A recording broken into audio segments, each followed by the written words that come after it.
recording. It's not recording? It's recording. It's recording. It's recording. All right, recording. Folks, welcome back to the channel, everybody. We have not one, but two very special guests. On my left, we have my dear sweet Lady Beeg's wife, Ashlyn. And on my right, we have my brother-in-law, Hunter. That's me. Welcome. Wow. We are going to be doing my monthly wrap-up, but I didn't want to just sit in front of the camera like a bum and just tell you what I thought. So I'm going to have these two guess my thoughts, and then I'm going to tell you if they're right or not. So what do you guys say? I'm so excited. Yeah, let's go for it. All right, I'm going to try to do it in order of the books that I read, but Okay. along the way I may get messed up. This month I have read 13 books. Holy cow. Wow. I think I've read 13 in my life. You guys are ready for the first book? Yeah. Folks, ladies and gentlemen, and brother and sister. So the first book that I read this month was It by Stephen King. Okay. To give a little synopsis about what this book is, we have a group of friends that come together during a summer. They are haunted by a malevolent clown. The adults seem to not listen to the kids. They seem to think the kids are crazy, but the kids know they're not crazy. It is 1,153 pages of pure terror and delight and Wow. awesome book. So, doesn't matter who starts. We can go in any order. What do you guys think? Well, okay, so I did see the vlog that you did of this. Fair. I watched it because I'm your number one fan. I don't remember your rating exactly, but I remember that there's a scene in here that was inappropriate to put it. With that being said, I know you have that rule where you knock it down to 4 stars, but I think you loved it other than that, so I'm gonna go 4 stars. That is a fair guess. Well, You can guess the same if you want. heck no. I'm not an avid book reader, but you did go through both of your shelves. You went through yours. You told me about each book. I am a movie person. I know movies are different than books. Everyone comment down below for Hunter to start a movie review YouTube channel. Ooh, yeah. So, Right. I say 4.2. Ooh, 4.2. Ooh, Ooh. you freak. Yeah, that scare you a little bit, huh? Good guesses, you two. I won. What? It's such a good book. There was actually 2 scenes. You critique hard. I do critique hard, especially because I did give it a 4 though. 4 is definitely what I gave it because dang it, Stephen King, why you gotta be naughty? So Ashlyn won. Yes, I did. Second book. Ooh, we got some heated stares going on. Yeah.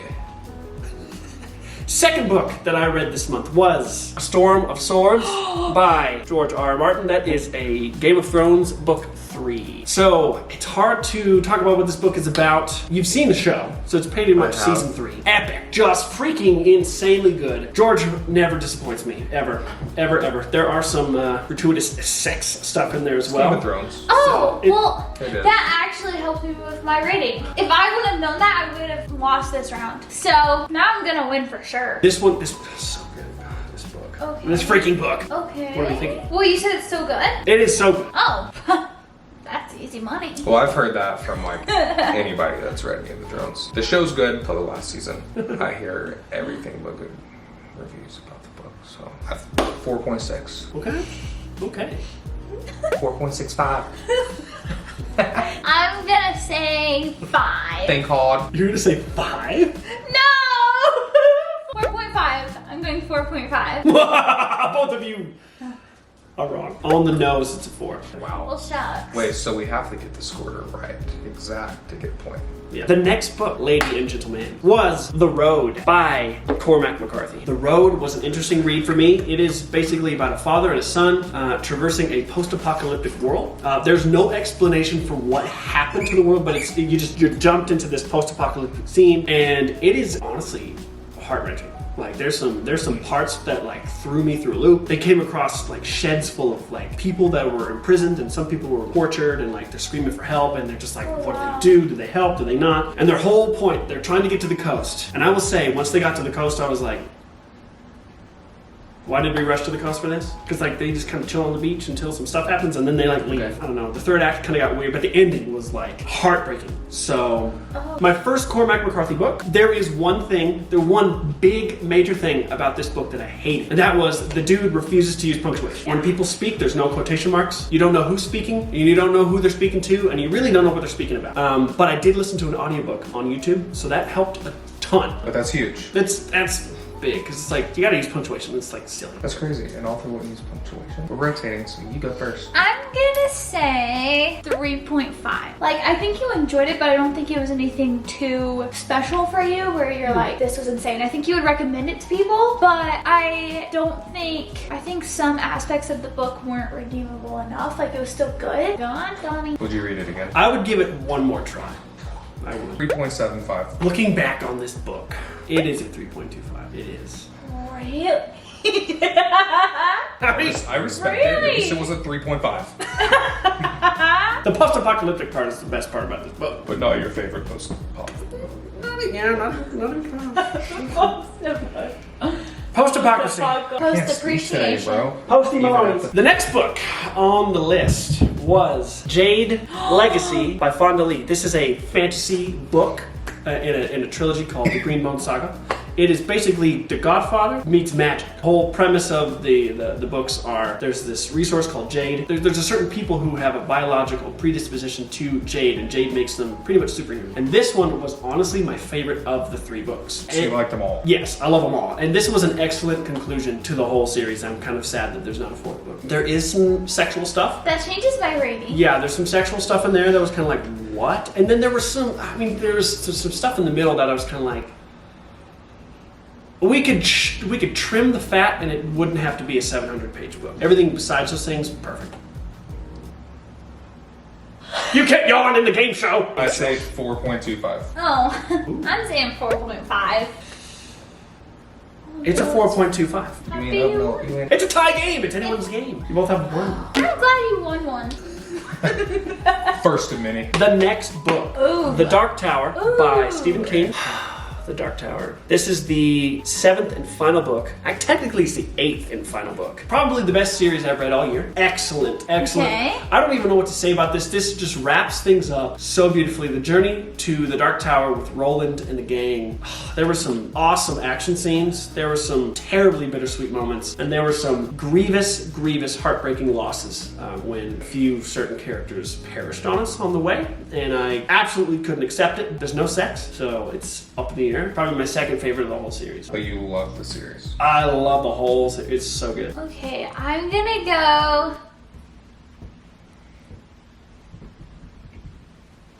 Yes, my lady.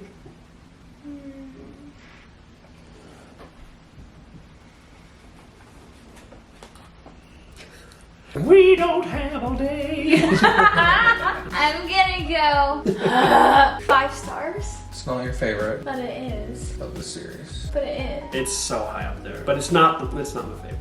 4.75. Interesting, interesting. Well, it's neither. It's 4.25 isn't it? It's a 4.25. 4.25 because there's some stuff.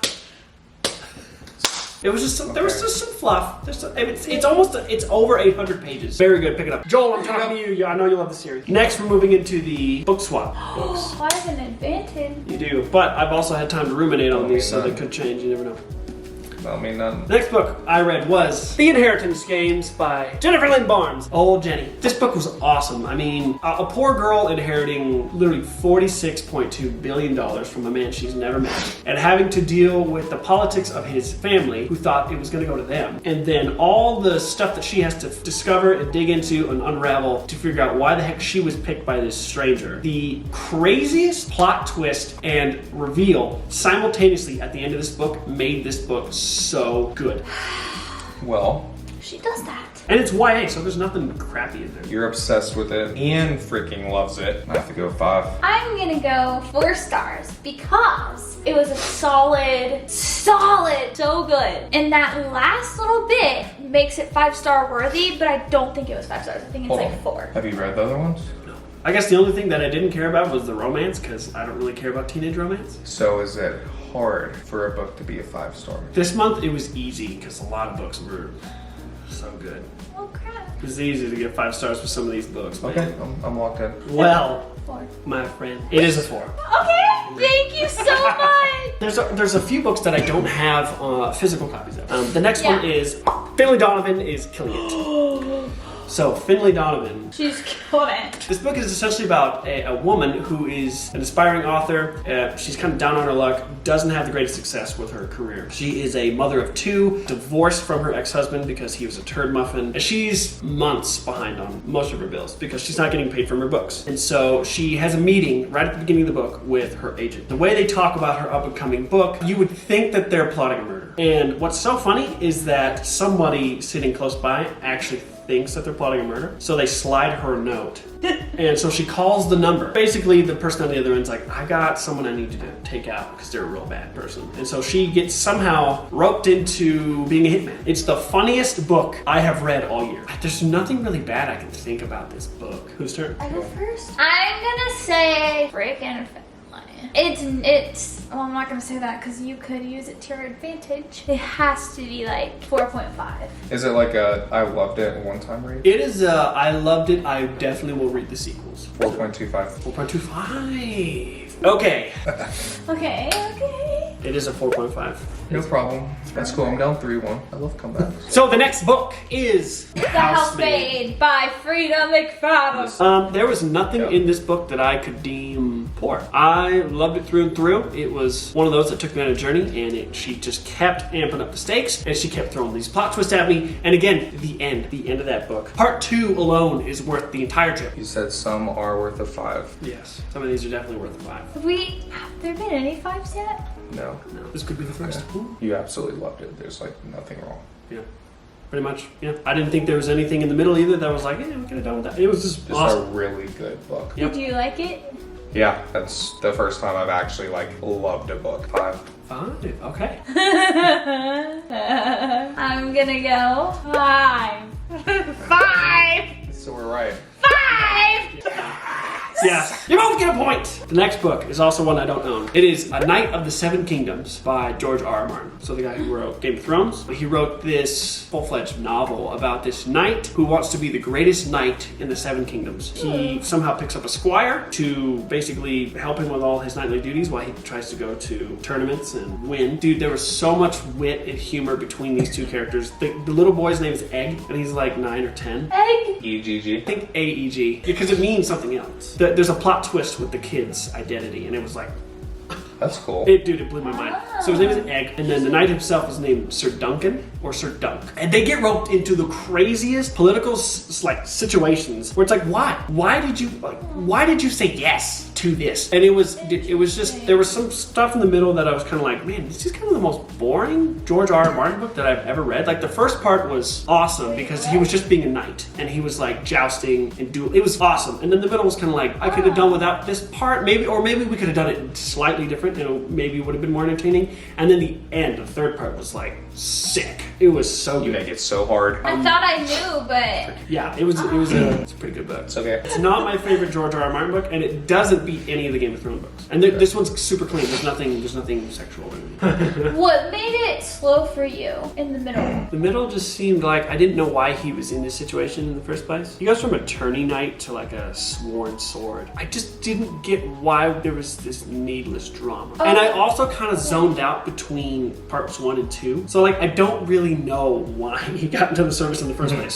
So it didn't make sense to me because I didn't pay attention. Oh, I see. Okay. Okay, that actually helps a lot. I'll definitely reread it. When it was like kind of a lull for you, was it almost a DNF? Yeah, I almost got to a point where it's like, I could probably pause this and move on to something else and then come back after I finish something else. Like I needed a break and like a refresher. You know what? I'm gonna say 3.75. That's rough.